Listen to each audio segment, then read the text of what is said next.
scientist, consultant, author, and lecturer. He has served as the elected coroner of Allegheny County from 1970 to 1980, as well as 1996 to 2006. Dr. Wecht is a clinical professor at the University of Pittsburgh School of Medicine and adjunct professor at the Graduate School of Public Health, an adjunct professor at Duquesne University Schools of Law, Pharmacy, and Health Sciences. I would like to introduce our speaker, Dr. Cyril Wecht.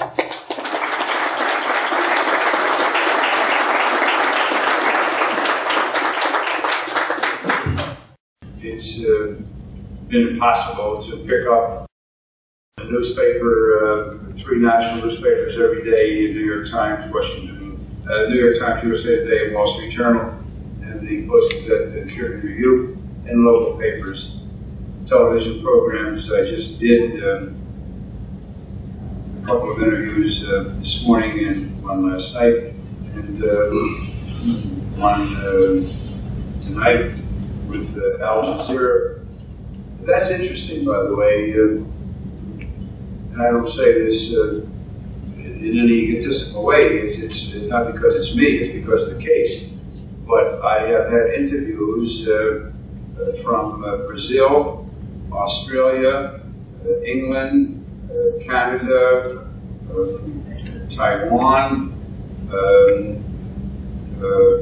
and 2 or 3 others. The significance of it is that the world is very much aware of the assassination of President Kennedy and has maintained an interest. And I will tell you that if you were to conduct a poll in countries around the world, you will find an even higher percentage of people in other countries. And I don't care, Western Europe, Eastern Europe, wherever, Scandinavia, Benelux, Asia, Africa, Israel, it doesn't make any difference. The percentage of people who do not believe the Warren Commission report is greater than it is in the United States. And that is saying something, because a poll conducted by the History Channel, it will be shown, by the way, as part of their program on Friday of this week. I'm not sure what the time of day is, but the History Channel, look for it. It should be a good program. As I sat there in the chair in October of last year in New York City, following the hour-and-a-half or so interview, they wanted to tell me the results of a poll they had commissioned of 2,200 people. And they deliberately waited until I was finished talking, and they told me they had done the same thing with the other people whom they had interviewed and were scheduled to interview in the next couple of days before that program to be shown this Friday, that 85% of the American public did not accept the Warren Commission conclusions regarding the Harvey Oswald as a sole assassin, etc. A poll conducted by one of the establishment news media more recently, even they, and polls frequently produce results that you want. Even that poll, which was not designed to elicit the greatest number of people who do not accept the Warren Commission report, even that poll reported 59% versus 24% who accept it. This has been true since the late 60s to the present time in every national poll. Why? I'm always asked why. How can that be? What does it mean? And so on. Well, sure, is it hard science? It's not hard science. But how many things can you think of that over a period of 5 decades remains the view of a substantial majority, whether it's 60% or 85%, the average has been 70 to 75%, that have maintained a view on a particular point, despite the continuing intensive efforts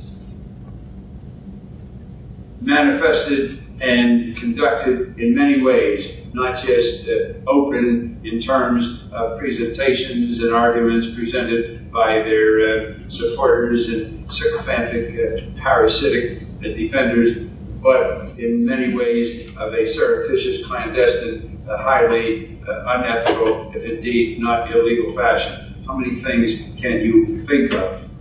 That tells you a great deal, because it spans white, black, male, female, northerner, southerner, a liberal Democrat, conservative, Republican, Catholic, Protestant, Jewish, Muslim, Buddhist. It spans, obviously. When you have numbers that depict 2/3 to more than 4/5 of the American public believing something, you can't have those numbers unless you have a majority in just about every single group in the United States. Why? All right, let's talk about the case.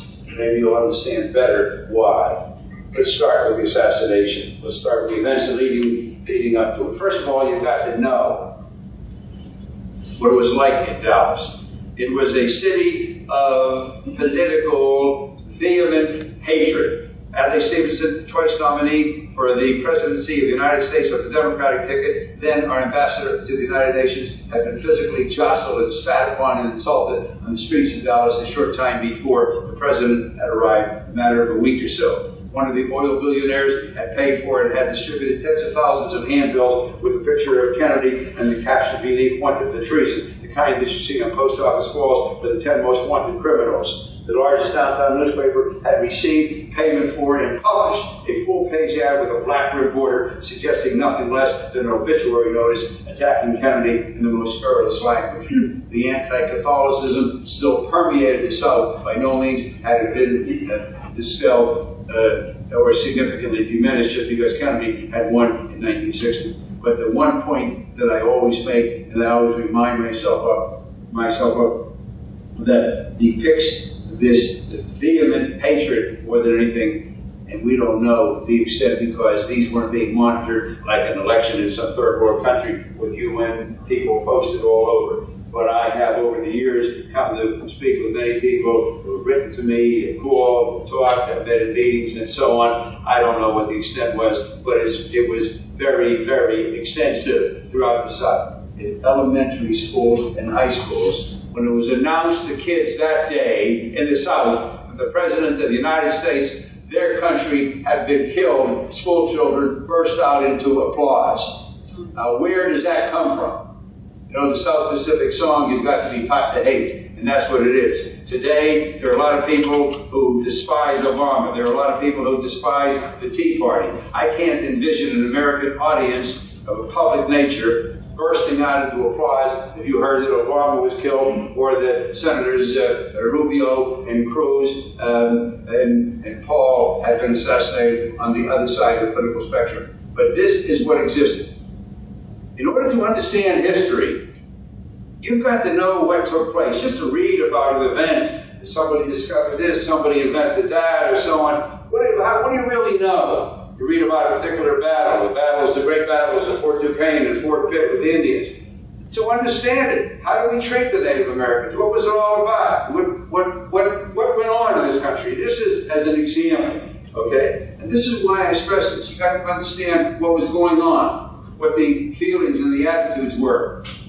So Kennedy went because he was a courageous person, and he was a damn good politician. He knew that Texas was a key state. Texas, in addition to the problems I just cited, was divided between the Democratic Party of the conservative Governor John Connally and the somewhat more liberal Senator, U.S. Senator Ralph Yarborough. So he had that to deal with. And he went. They finished in San Antonio and Fort Worth the day before. They flew over to the old field. That was the previous airfield where the Dallas-Fort Worth airport was built. And the cavalcade, the motorcade lined up. The clouds were passing. The sun was beginning to come out. It was looking like a pretty good day. And as a matter of fact, the decision was made to remove the bubble so the president could have more intimate personal exposure to the crowds, which were large. And the crowds turned out to be extremely favorable and friendly. They loved Jackie Kennedy and her two-piece pink suit, and it was turning out to be a very successful presentation. The last words that were ever spoken to John Kennedy one-on-one when Nellie Connally, the governor's wife, seated to his left in front of Jackie, turned over her right shoulder and said to the president, sitting diagonally behind her, "Mr. President, you can't say people of Dallas don't love you." The last words.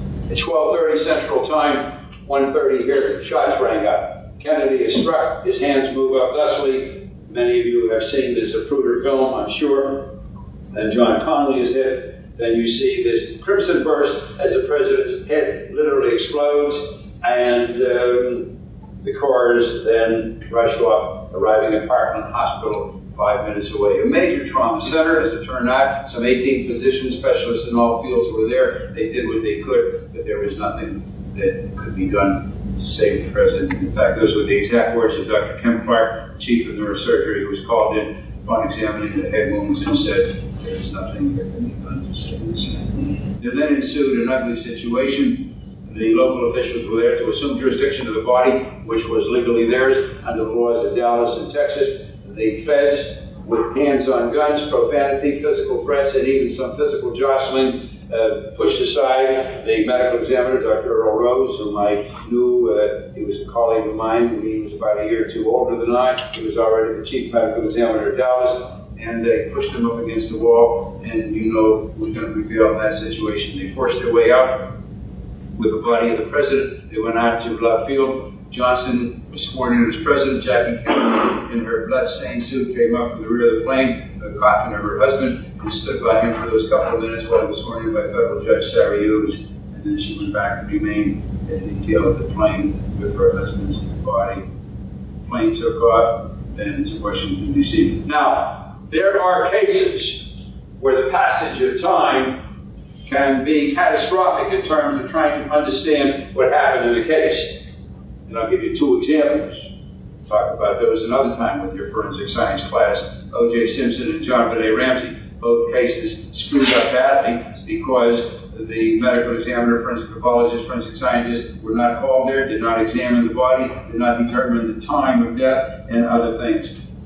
That wasn't the problem here. We knew when the president was struck. We knew that he was killed by gunfire, so that was not a problem. As a matter of fact, the antithesis really was in play because that gave them more time to get their act together, to figure out exactly what was going to be done, and most importantly, to bring together the foremost experienced forensic pathologists in the country to do this autopsy, to determine the number of shots, the angle, the distance, the trajectory, the sequence, and then to correlate those wounds with the multiple wounds in Governor John Connally. That was a formidable task. A trio of the most knowledgeable, experienced forensic pathologists in the country would have had a difficult time dealing with that kind of a situation.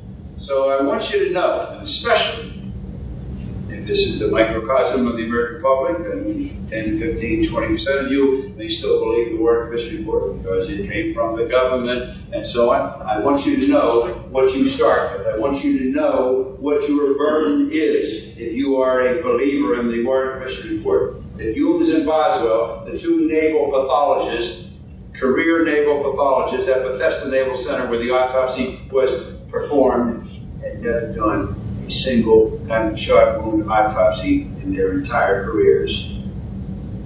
Speaking today, I don't know how many times I've spoken about this, thousands of times and written and done. I still burn inside as an American citizen. You don't have to be, I happen to be a Democrat. I would feel the same way if I were a Republican. It makes no difference.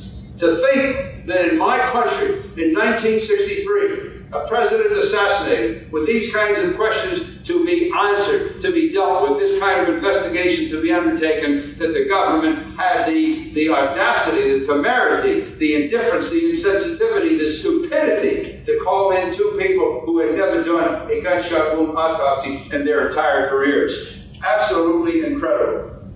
Well, is there a point of my criticism, or is it just intellectual, condescending, arrogant criticism that I expressed in such a strong fashion? Well, let's see. What did they do? What did they see that night? At Parkland Hospital, what did the doctors do, and what did they see? They saw a wound here at the anterior midline of the neck, at the level of the knot at the top.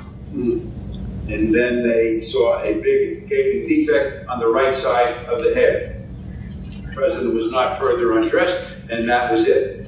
Then that night at the autopsy, these pathologists, they did undress the president, and they found a bullet wound on his back, a few inches below the level of the crest of the shoulder, slightly to the right of the midline. They probed with their fingers, inserted an index finger, full length, and felt nothing. They took probes and inserted them and felt nothing, touched nothing. They took x-rays and saw nothing. They did the autopsy, removed the lungs, dissected them, and found nothing. They saw a big gaping defect on the side of the head. They claimed to have found a smaller separate wound at the base of the skull, the external occipital protuberance. That's one of the bony prominences at the base of the skull, one on the right and the left. They concluded, having put together, they claimed pieces of bone, one from the driveway, one from the car, one from Jackie Kennedy, which she reached over. If you've seen the zapruder film, and she's climbing over the back, she's reaching out to grab brain tissue and skull, and she held on to a piece of skull, and she had it all the way to the hospital when it was taken from her. So they concluded that a bullet had struck the president in the back of the head and had exited then toward the right front side. What to do about the bullet hole in the back? Well, information came in from the FBI, transmitted to the FBI in D.C., and then to the pathologist that while a maintenance man by the name of Ray Tomlinson, back at Parkland Hospital, a couple of hours after the entourage had left, trying to get to the men's room, found the corridor blocked by the ER, bent down, moved the stretchers, and lo and behold, there was a bullet.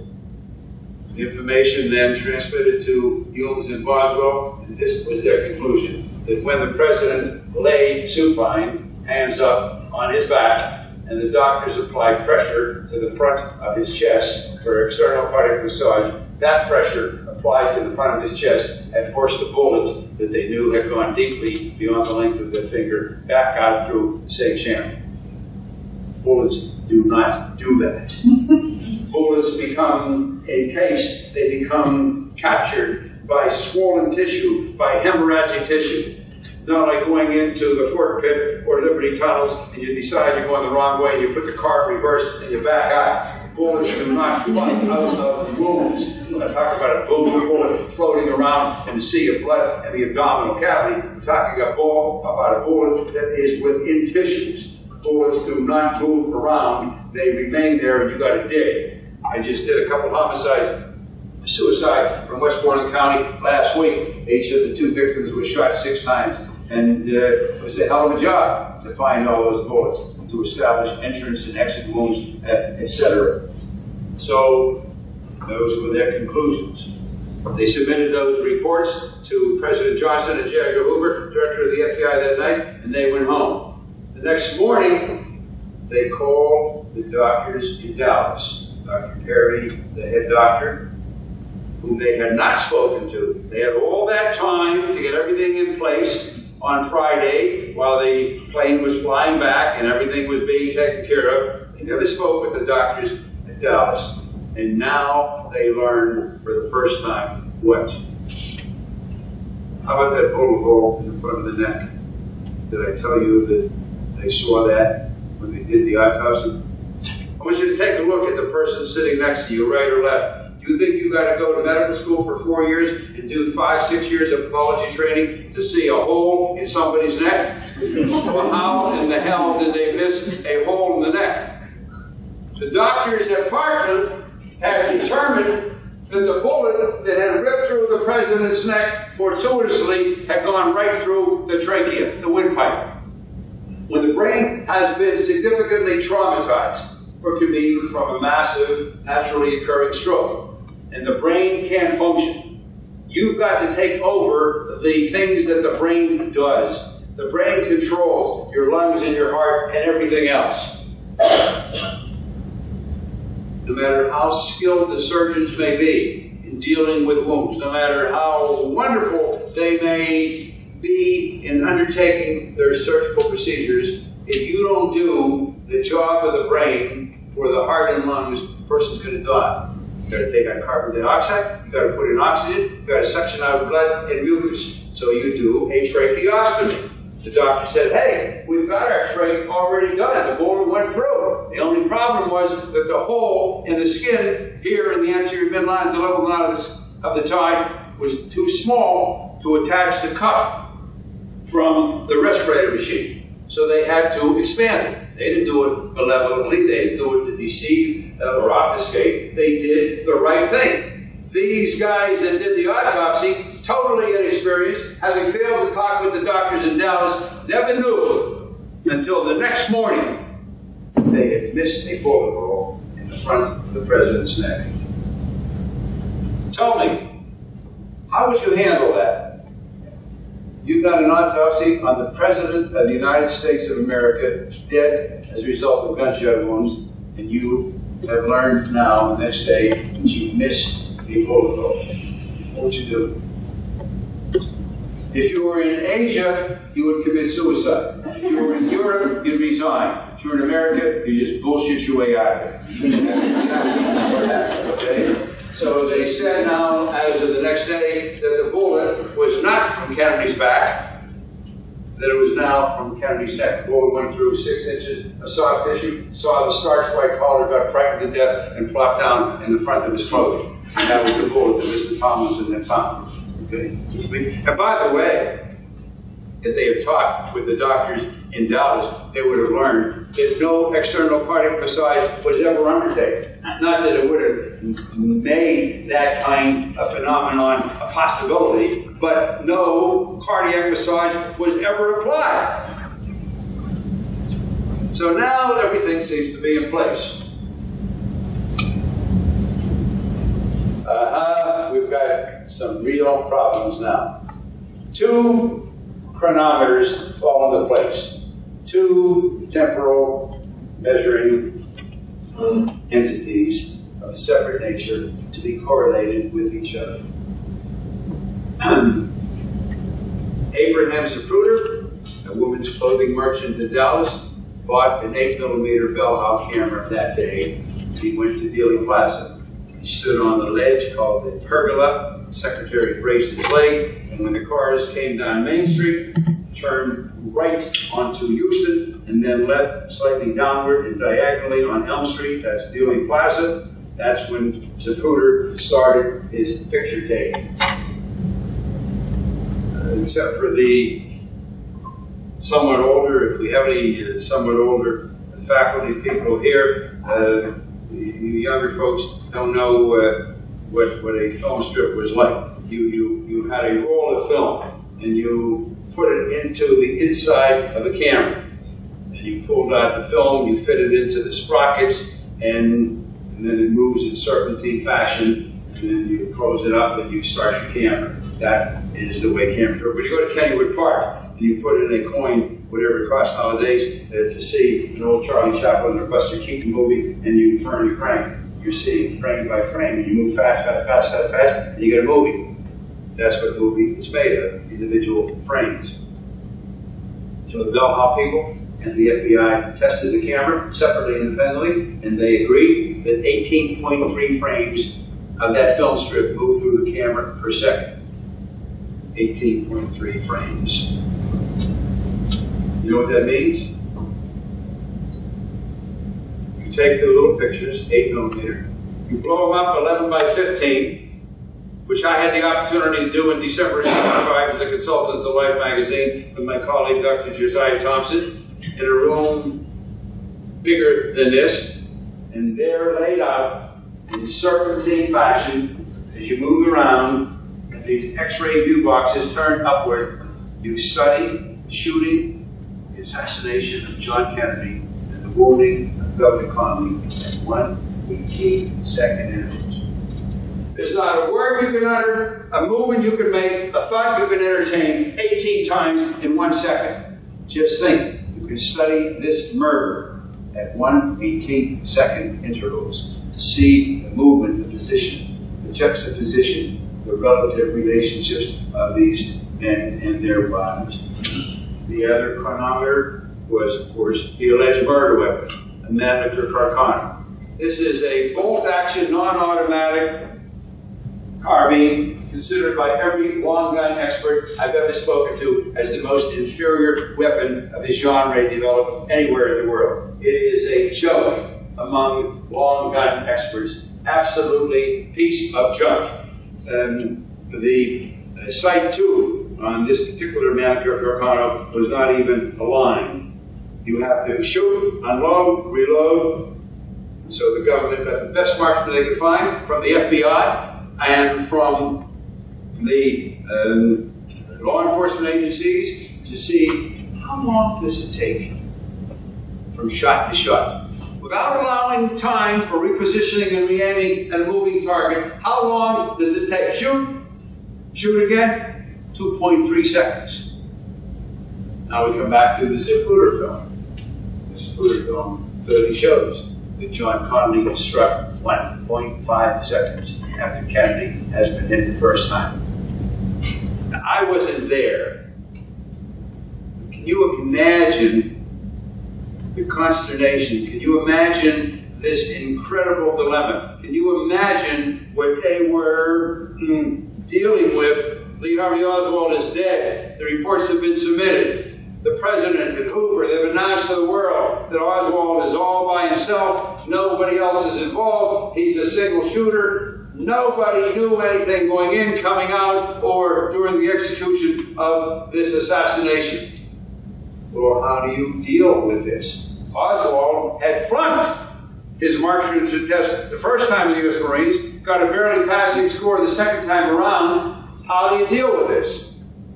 Junior legal counsel of the Warren Commission came up with what is known as, by them, the single bullet theory, more aptly and correctly referred to by Mark Lane and myself and others early on as the magic bullet theory. Arlen Specter, then junior legal counsel, later to become senior United States Senator from the Commonwealth of Pennsylvania, Arlen Specter was the creator, the father of the single bullet theory. Arlen Specter came up with the idea that would solve the day that would take care of the seemingly impossible physical incongruity. We don't have movable chairs here, do we? That's a shame. Can you get 2 chairs that move?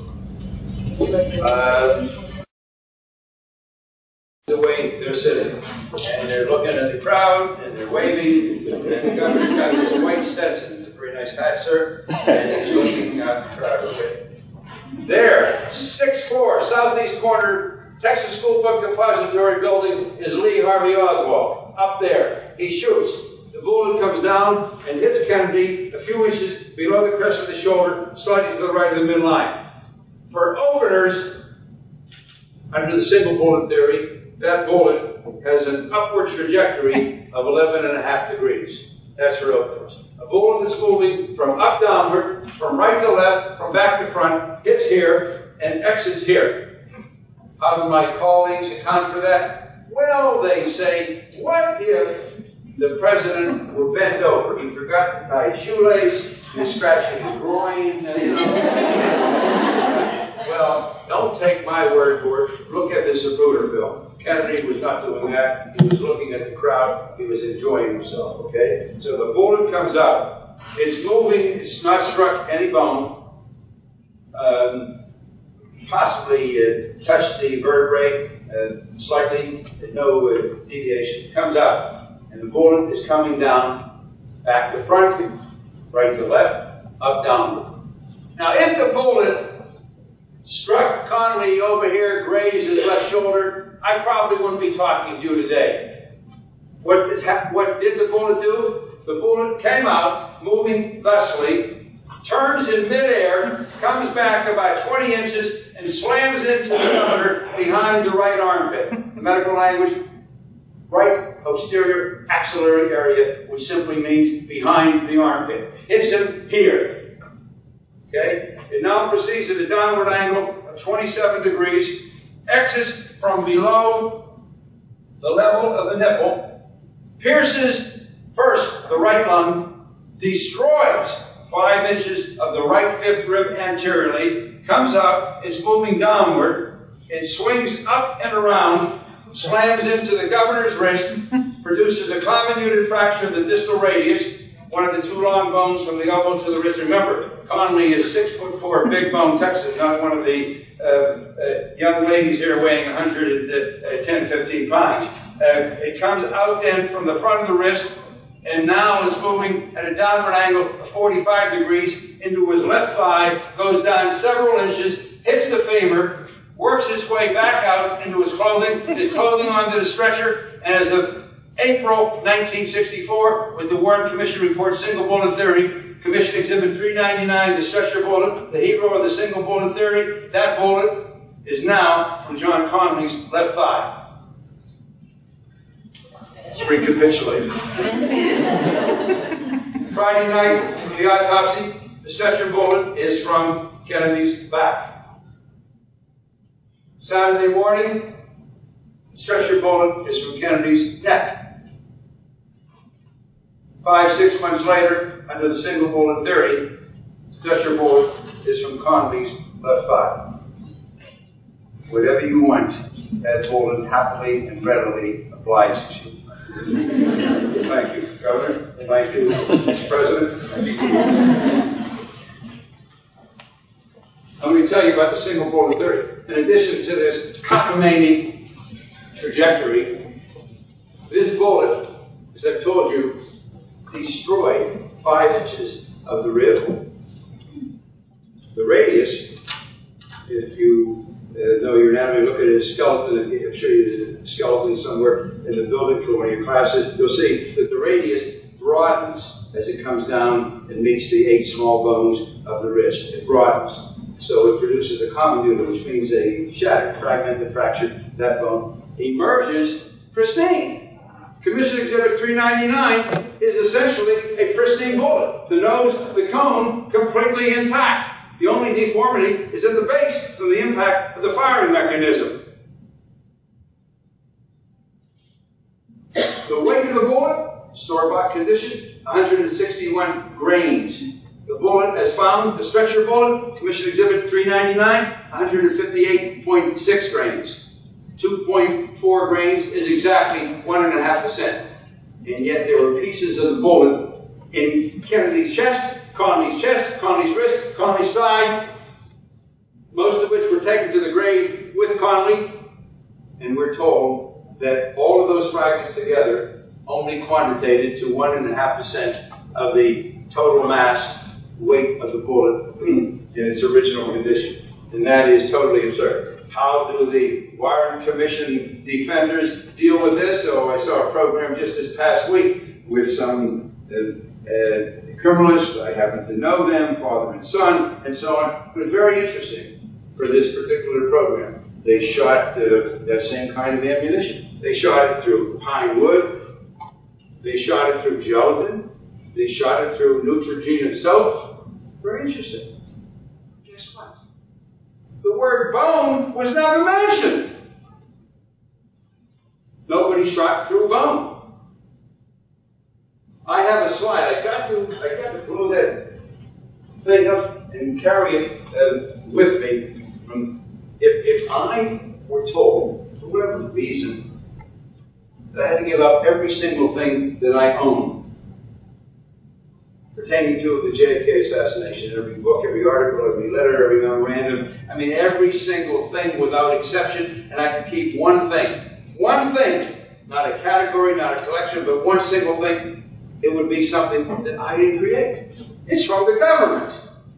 There was somebody on that Warren Commission staff that said, hey, can a bullet do that? Can a bullet break 2 bones and emerge looking pristine? Shell totally intact, this copper-jacketed lead core military type ammunition, 1.25 inches in length, 1/4 inch in diameter. Is it possible? So they did an experiment. And these are experiments that we do, forensic pathology, criminalists, ballistics experts, all the time. When you want to match up bullets with guns, when you want to see what a bullet might look like or so on. So they got 3 sets of targets. First they shot in the cotton wadding. When you want to get a bullet that doesn't touch anything, you shoot either into a barrel of water or you shoot into cotton wadding, not going to strike anything, and you want to just mash it up, groups and lands, etc., with that particular weapon. So that was their first set of targets. then they got a bunch of goats, and they shot, one at a time, one bullet at a time, of course, and they lined them up to break a rib of a goat to simulate Connolly's rib fracture. Then they got human cadavers, and they lined them up to shoot through the radius to simulate Connolly's radial fracture. You should see this slide. Their slide. I don't know how many times they shot in each of these 3 targeted categories, obviously many times. You see the bullets that went into cotton wadding have the same deformity at the base from the impact of the firing mechanism as you see on 399. Then when you look at the bullet that broke a rib of a goat, it looks for a moment as if it's a different caliber. A little wider, so on. The bullet has been significantly deformed by breaking a rib of a goat.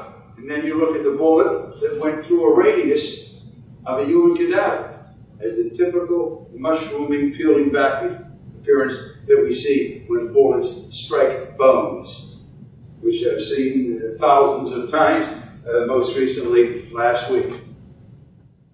So when I present with the visual PowerPoint, I love this. I put up that slide then, and I say, for a moment, I'm the prosecutor. You good folks of the jury. I want to thank you, ladies and gentlemen of the jury. You've been patient. You've been a wonderfully attentive group of people. Your country owes you a deep debt of gratitude sitting here for these 8 weeks of the trial. I'm not going to keep you much longer, but I just want to remind you of some of the highlights of the case. And especially I want to talk about what my esteemed colleague representing the defendant, Mr. Oswald, he has ridiculed, he's talked about what he calls the magic bullet theory and so on. I want to show you. It's been a long time, these 2 months. I want to remind you, I want to refresh your memories as you go in to deliberate. And then I show that slide. That if a bullet that breaks a rib can look like this, and a bullet that breaks a radius can look like this, does anybody have a problem in accepting the fact that a bullet that breaks both a rib and a radius can look like this? And there on the far side of the slide is Commission Exhibit 399. This pristine bullet, unscathed, untouched, except the deformity at the base. That's the government's experiment.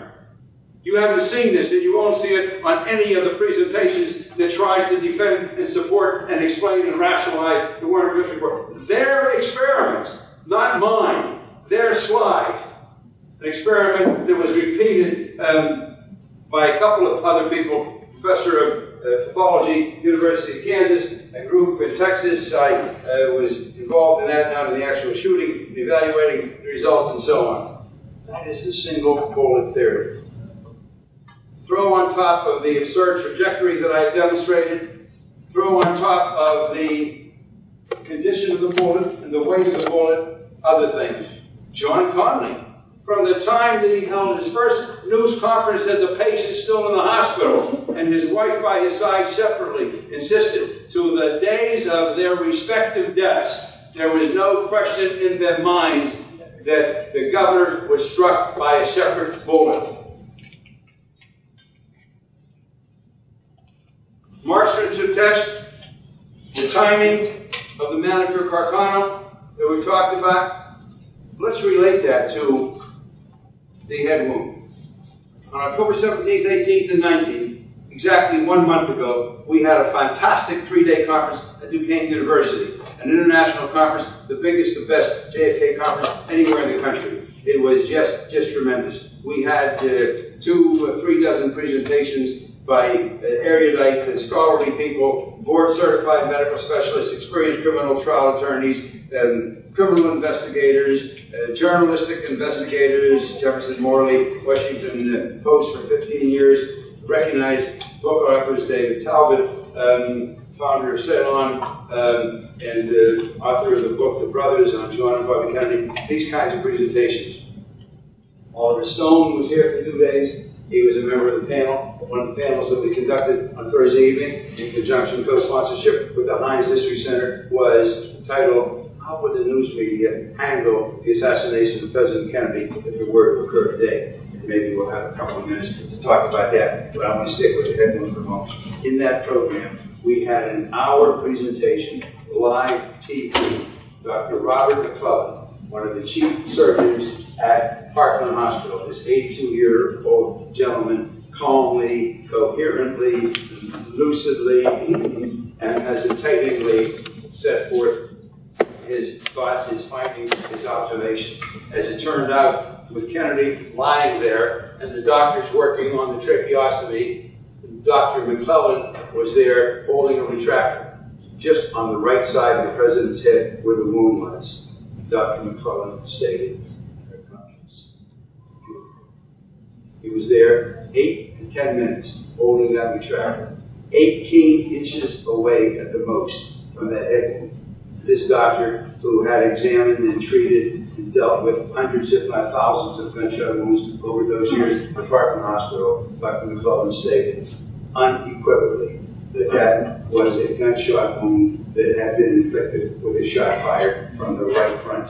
The bullet striking the frontotemporal area just above and striking in front of the ear and then moving backward and blowing out brain. A piece of cerebellum, he said, actually fell from the brain. The cerebellum located posteriorly and inferiorly, part of the brain, but not the two cerebral hemispheres, responsible for balance and coordination. Interestingly, in the autopsy report of Humes and Boswell, the guys that did the autopsy, according to them, the cerebellum is intact. And yet every single physician from Parkland Hospital, their testimony then, and the testimony repeated in 1998, before the Assassination Records and Review Board was cutting this up again. Again, every one of them said the same thing about that bullet wound, that massive wound in the neck and in the head.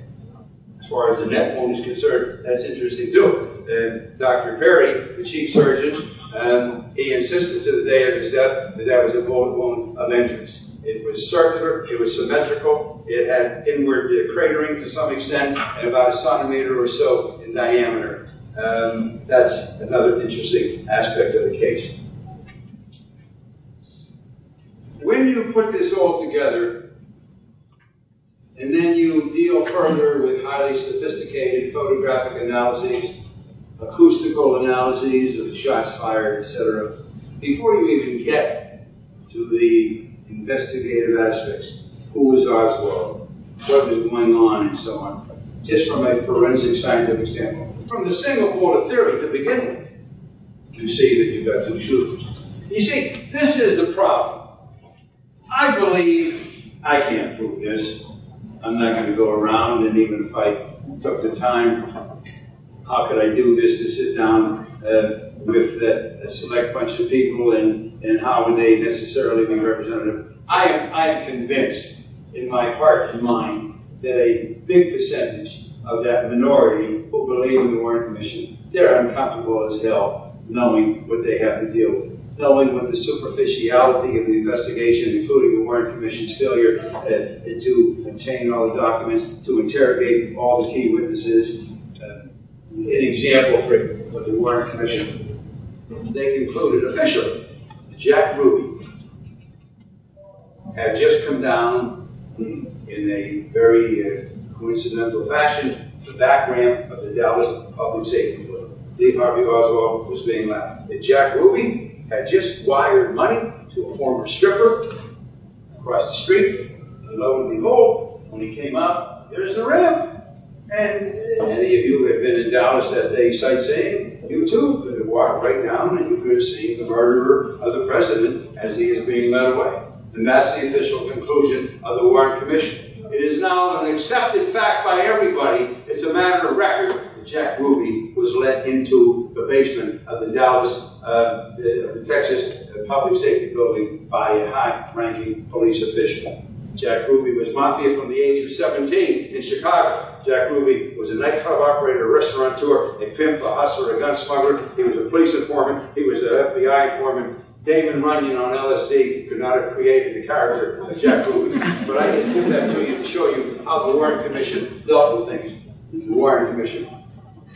Chief Justice Earl Warren was described by people who were there as being in tears when he left Johnson's office. He no more wanted to head up that commission than I want to take off my clothes and dance naked in front of you on the stage. But Johnson, of course, insisted. So, meantime, you've got a Warren Commission. You've got the Chief Justice of the United States Supreme Court. He's got a few things to do. You've got 2 U.S. senators and 2 United States congressmen. They've got a lot of things to do. So, who really ran the Warren Commission? The head of the CIA was a guy named Allen Dulles. Read about him someday. There's a new book out about the Dulles brothers. A horrible human being, a notorious womanizer, a disgusting, highfalutin, arrogant,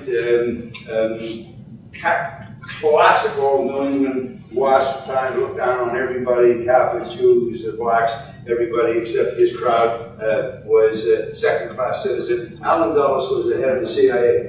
John Kennedy came to learn what the CIA was doing. They were doing whatever they wanted to do. It was a separate government.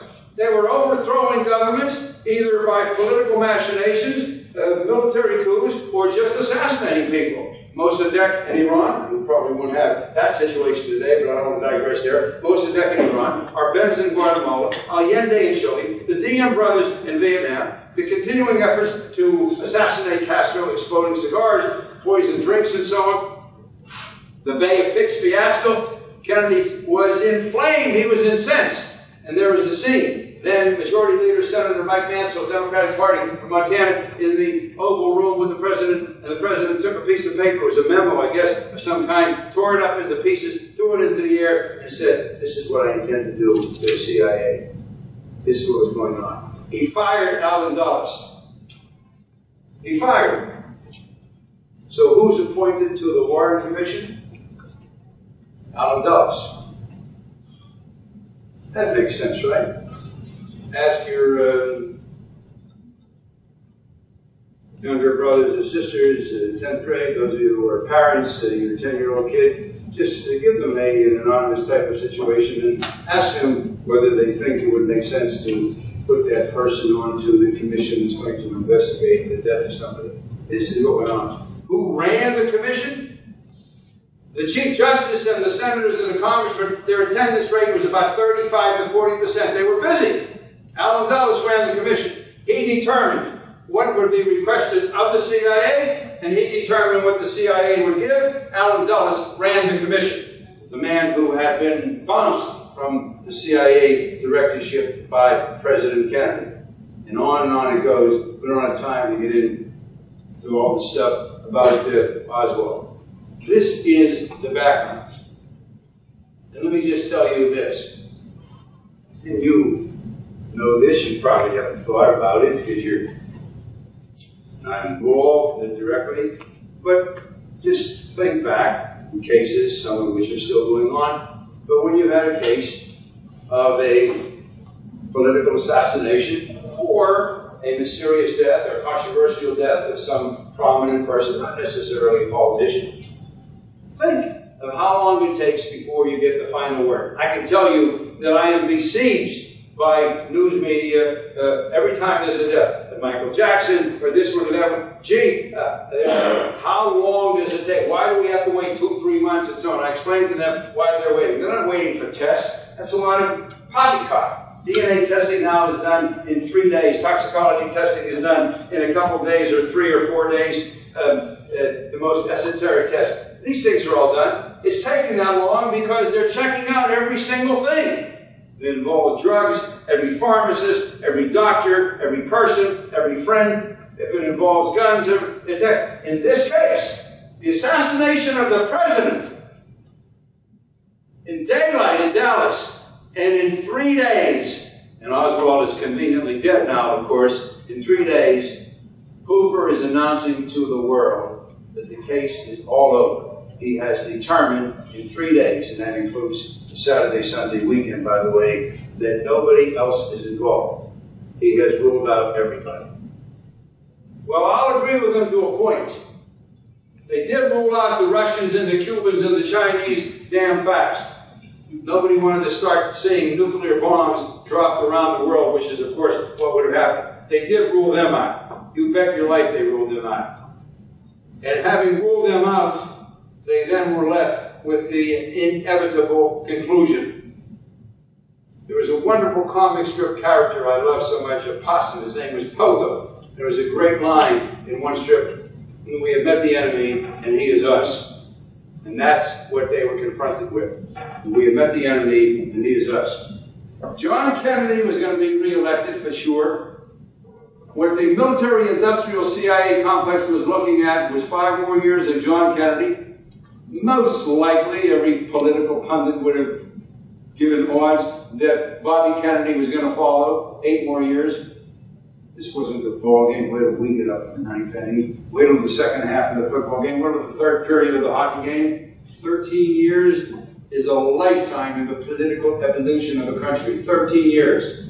Kennedy had already signed an order to withdraw our ground troops from Vietnam. Kennedy was going to eliminate or totally revise, make over the CIA. Kennedy was establishing a warming relationship. It wasn't going to end overnight, but he was developing a nice relationship with Nikita Khrushchev in the warming of the Cold War. He was dealing things in a whole different fashion. Domestically, he was pushing for voting rights and civil rights, things that the South was unhappy with. And most importantly, at the international level, things that the military-industrial and CIA-type complex simply were not going to tolerate. Well, how do you deal with that? How do you deal with that? You can't beat John Kennedy at the polls. With his power, his graciousness, his charm, his financial support, his backing, the groups that followed him all the way across the board, no way in the world you're going to defeat John Kennedy or Bobby Kennedy. No way. There's only one way to deal with that. And if you're one of these ultra-right-wing super patriots, you hear something that regular folks like us don't hear when the Star-Spangled Banner is played. When the flag is flying, you see more than any of us regular, old-fashioned American patriots see. It is not your cup of tea. You're not going to tolerate that. You're not going to sit back for 13 more years. There's only one way to deal with it. And that is the elimination of the president. That is what this was all about. It was the overthrow of the government. When it happens in any other country of the world, we're very quick and are sometimes smug, arrogant, fashion as Americans, not to hesitate to label it what it is. Only when it happens in our country do we hesitate to call it. It was a coup d'etat in America. It was the overthrow of the government. That's what the assassination of President Kennedy was all about. And that's why this case must be reopened. You all know about cold cases. I just testified last week in Beaver, a murder case going back to 1979. I just did television since the case is not so terribly cold. Brittany Murphy, some new stuff coming out about heavy metal poisoning possibly and so on. And they're talking about exhuming the body. I've dealt with cases in which bodies have been exhumed after decades. Well, actually, one case from Kentucky years ago, bodies went back to the middle of the 19th century, having to do with identifying bodies in graves on another type of matter. So, cold cases are part of the thing. Law enforcement people, they just love it. These young detectives come in and they're going to show they're going to take some cold case and boy, they're going to run with it and it's going to make them a hero, or some young forensic pathologists or forensic scientists and so on. So cold cases, that's the thing, and there are research grants being given by the federal government and so on. But it's very interesting. With all this kind of evidence, with all of this hard forensic scientific evidence, if it were Joe Jones, Tom Smith, Barry Brown, you could bet your life this case would be reopened. The body would be exhumed, examinations would be conducted. The government is withholding 1,171 documents, approximately 50,000 pages, as we speak today. Now tell me this different. This is Lee Harvey Oswald. He's just a soul nut. He's a communist, and he kills the president, something which he denied to his dying moments, by the way. We don't have time to get into the whole background of Lee Harvey Oswald. But pray tell, explain to me. I want somebody to tell me. A legal scholar, a judge, anybody. I want somebody to tell me. What is the purpose? What is all of this being held back?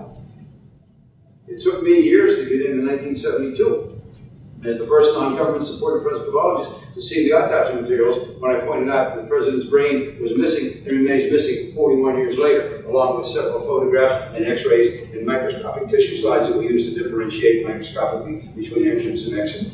Why are these things being withheld? Well, not to kill the president. What's the problem? Nobody else is involved. Nobody knows anything. Nobody did anything wrong. Okay, just do it, man. What's it all about? Think about that. Just use common sense. You don't have to be a forensic scientist. You don't even have to be a forensic scientific criminal justice student. Just be a thinking human being. Does it make sense to you? Does it fit? Is it likely? Is it possible? The answer is, of course, no. And that's why this case really needs to be reopened. And I think for those of you, most of you are students here today, it'll happen in your lifetimes. Another generation or two, I think it's going to take before the progeny of all of those political, executive, governmental, administrative people are now far enough removed from great-granddaddy, not the biological, genetic great-granddaddies, but their political forefathers to be far enough removed so that they won't be accused of pissing on great-granddaddy's grave. It's going to happen. It's going to happen, and it must happen. It's important. This is a democracy. This is something that we owe ourselves, and we owe our children and future generations. You don't let something like this pass by. There's more than a murder. Not that any murder is to be ignored. There's no statute of limitations, as you all know, on murders and so on. But this was the president. And as I've said, it was not an assassination conducted by anybody else other than fellow Americans. Think about that. Thank you.